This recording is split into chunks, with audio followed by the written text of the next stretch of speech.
That question, Lonabo Busakwe asks Peter about is there a special formula set aside to deal with politically motivated violence in KwaZulu-Natal? But the second question, Peter, there's something that we want to show you that was said by Minister responsible for planning, Trevor Manuel. Let's take a look at this. Democracy, our government has run out of excuses. We cannot continue to blame apartheid for our failings as a state. We cannot plead ignorance and inexperience. For almost 2 decades, the public has been patient in the face of mediocre services. The time for change. Well, those are the issues that the Minister raises. There you have it. Yeah. Right. So let's return to you, Peter, and just hear what the Premier's reaction is to those issues as raised by the Minister in Planning and perhaps whether he agrees or not and what the MECs have to say about that. Peter? All right. We are in the end. Thank you very much indeed. Okay, so Premier, let's start with you perhaps. The National Planning Minister says we can't blame apartheid anymore. We've got to get on with the job and get it done. Well, we can't be sensitive about blaming apartheid. We can't be defensive about apartheid.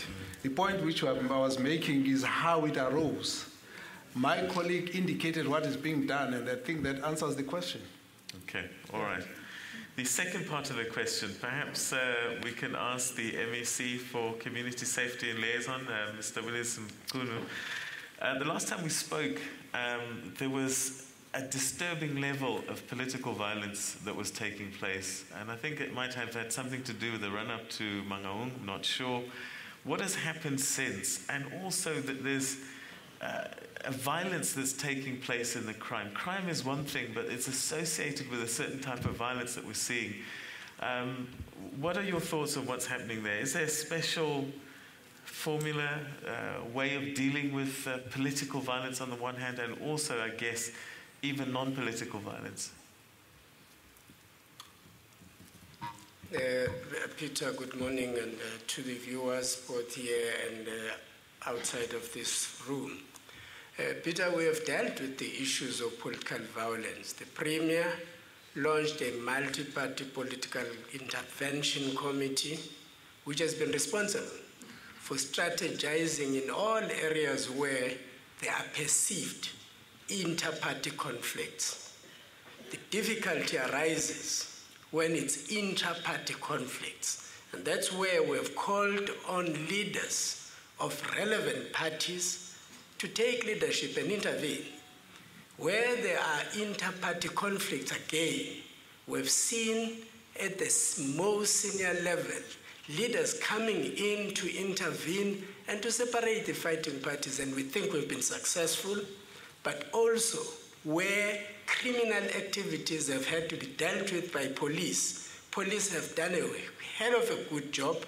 Yes, there may be a few cases that have not been properly investigated and prosecuted, but in many instances, even the Minister of Police came in here. It was very clear that you can't do more than what the police have done. We will just have to keep on tracking all of these issues where there has not been proper arrests and or prosecutions. But the matter is receiving attention.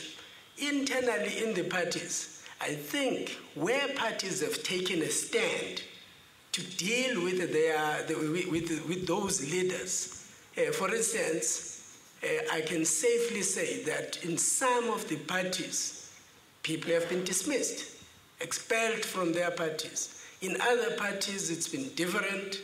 There are attempts to dismiss or to expel. That's met with resistance. That's to be expected, but action has to be taken. There must be consequences for anybody who is seen to be dealing with political violence. On criminality, just criminality alone, we have praised the police. I do not think that we could say arresting in 1 year more than 280,000 people could be said as not to be effective. In that case, I believe we're dealing with a province that has its own peculiarity, but there are plans that have been led in some instances by the Premier, but in many instances by the police and the department.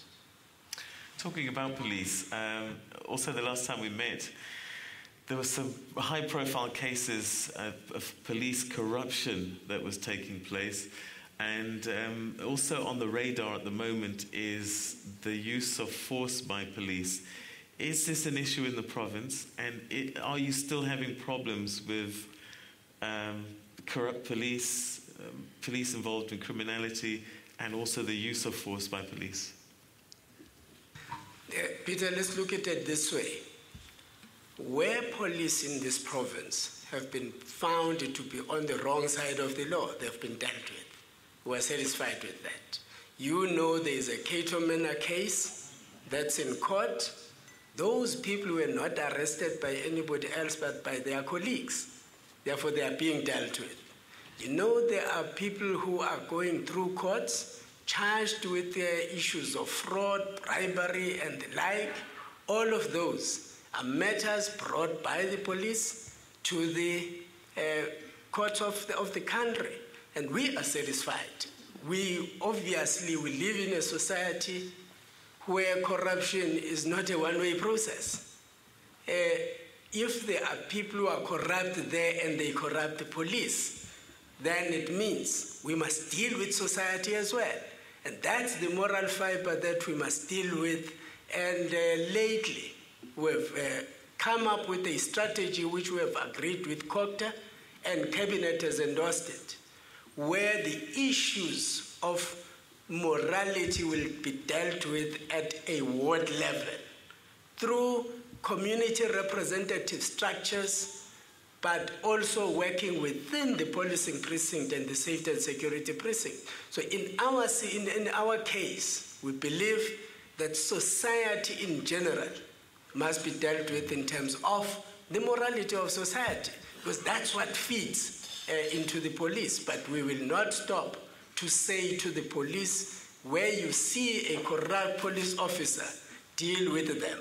And we will be taking matters up with the minister. He knows whenever there are issues here that involves police, we are right at his doorstep in the next minute. All right, let's go to Kaya Tovela. I think he's got a question that resonates with all the provinces, actually. Kaya? Thank you. Mine is directed to the MEC for Human Settlement with regard to the slow progress in the building of houses, particularly to rural areas. What I wanted to know is the turnaround plan to that situation. Thank you. Thank you, Kaya, for that question. Last year we built 25,232 houses. That's in the affordable housing range. This coming year we expect to build 27,500 houses. That's what our business plan provides for. It can't reach all the areas with the same intensity, but I think our business planning has improved, our planning has improved so that we can implement in a sustained way. This year, as this 13-14 financial year, our budget will be about 3.2 billion rand that we will spend in housing. So I think we have turned it around.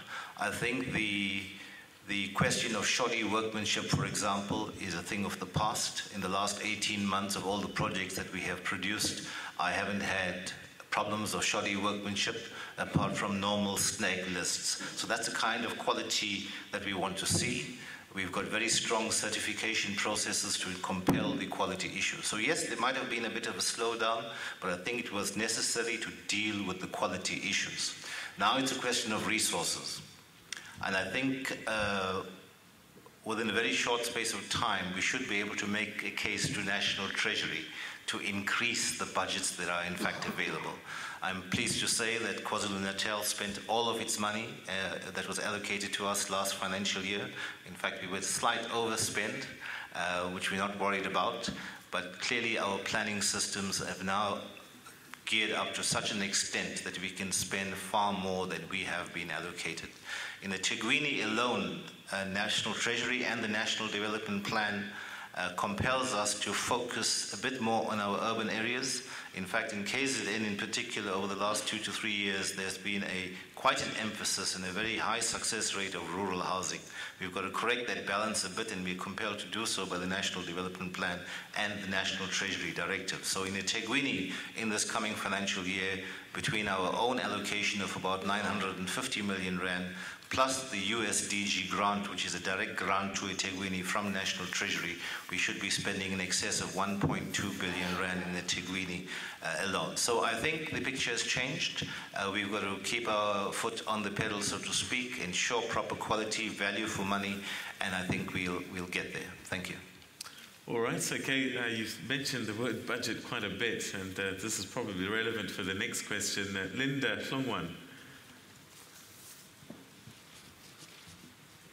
Hello, Linda. There we go. Thank you, Peter. Premier, MSs, ladies and gentlemen, good morning. The province of KwaZulu-Natal has suffered a reduced budget due to decreased numbers of the population currently, as per the outcome of the statistics 2011. I would like the Premier to briefly comment on both the negative and positive impacts of those budget cuts starting from year 2013-14 to the outer years. Thank you. Okay, is that maybe MEC Cronje? I'll comment, okay. But I think my colleague started with the response. Yes, please. Yes, Peter and Linda. I think in this province we've become very robust as far as the management of our budget is concerned. You heard from the Premier earlier on that we actually have a positive bank balance, which we have maintained for the last 3 years or so. From that positive bank balance, we now earn interest. We do not pay interest, and we earn quite a healthy sum because the amounts involved are large. And that we put to good effect. So what I'm saying to you in short is yes, we have had budget cutbacks, but we've also learned to do more with less. We've become far more efficient. Our financial management is really very, very good. We have tried to eliminate all forms of wastage. We may not have achieved that 100%, but we've gone a very long way to have our savings through efficiency, and that is turned into service delivery. I am convinced that as a province, we can weather this particular setback very well without suffering as far as service delivery is concerned, because of the sound financial management, elimination of fraud, corruption, and wastage. We are working extremely hard on those issues. We have learned to treat public money with great respect and to get value for money. All of those things are extremely important. I'm also very pleased to add that we do spend the money that we have. My colleague, MEC Pillay, said we're not sending back any money on infrastructure, and that's absolutely correct. In fact, we have been given additional money by National Treasury for infrastructure and education because of our excellent spending patterns. So I do not think we need to fear, as long as we build on those very good pillars of good governance and sound financial management. Okay. Just to add, firstly, I think just to underline the point that our infrastructure expenditure pattern is actually the best in the country.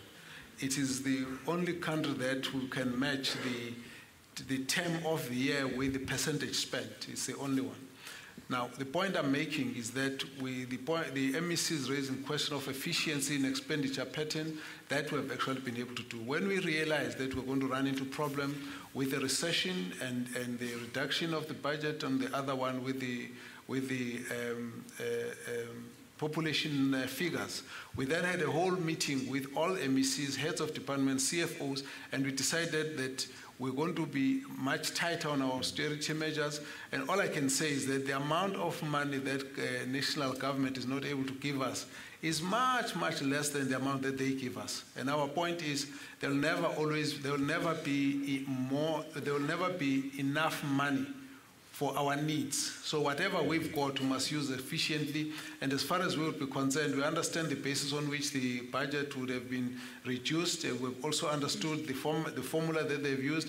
We think it's understandable, and therefore we will live within those means, and we're not going to be complaining about it because we understand how it came about. So as far as KwaZulu-Natal is concerned, we'll be continuing to run government undeterred by the fact that there would have been certain reductions. But as my colleague has indicated, we've also got our own innovative ways. What she has also not mentioned is that there has been a degree of improvement in our revenue collection. So at the end of the day, we don't feel it's one of our problems. Our main issue is to prioritize on where we spend the money.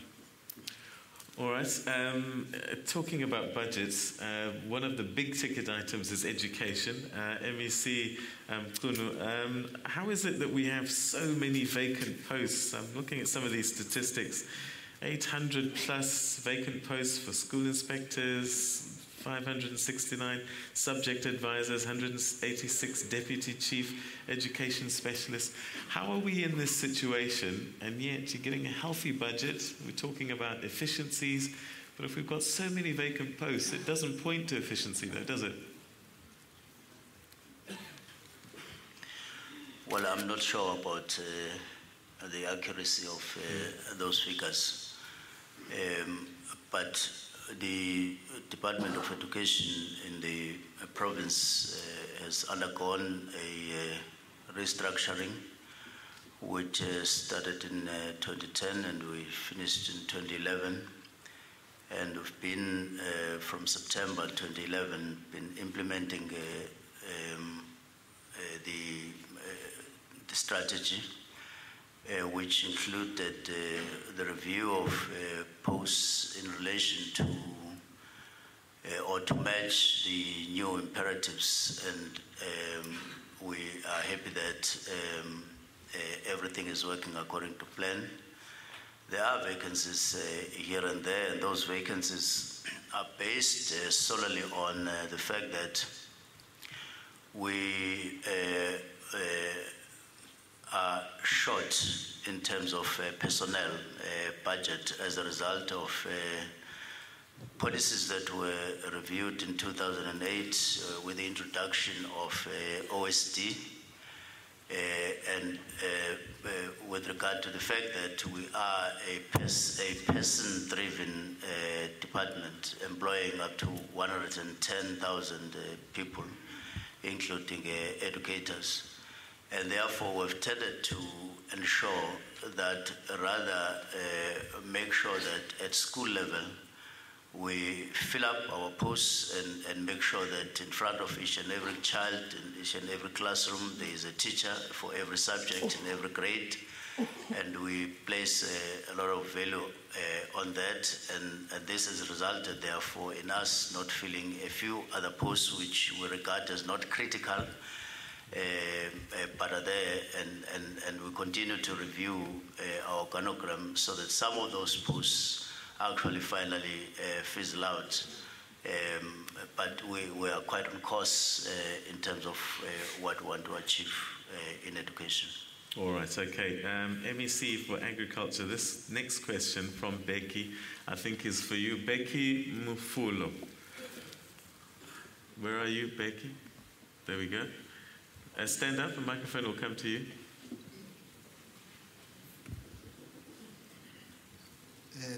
Thanks very much. Now, my question to the MEC for Agriculture, Upungani, is that what is the program of the department to make sure that communities surrounding nature game reserves, they also benefit and participate so that they must not see nature conservation as a prohibit to their own development? Thank you. Okay, Becky Mtulo, thank you very much. Thank you, Ubabupek. Now, as a department, we are also involved the community around the game reserve, including employment as well, and also most of the rangers in our game reserves are people from the community. But we've got one at Umsinga where they're owned by the community themselves at Ngome and Nkosuzondi. So we want to establish that because there's a lot of requests from us as a department, application, people want to establish a game reserve. So as a department, we are ready to assist wherever we can assist. Maybe if we can add, because in addition, I think what also the department does is to take the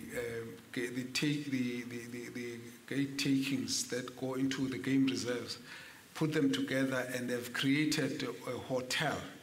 In the one area, the hotel is actually owned by the community, serviced by the Department of Ezemvelo, and it's actually generating revenue for the community. And so apart from what the MEC has said, the program is a little bit more broader. It's supposed to go into more areas just to ensure that there's cooperation between communities and the conservation authorities, especially because most of the conservation land was actually taken from the communities who are now living on the site, and they've got challenges of employment and so on. And so that's one of the areas that is assisting to involve those communities. All right, okay, we're going to take a quick break, but there's an issue I think that probably the Social Development MEC will be able to address, and Meli SABC is going to pose that question to you.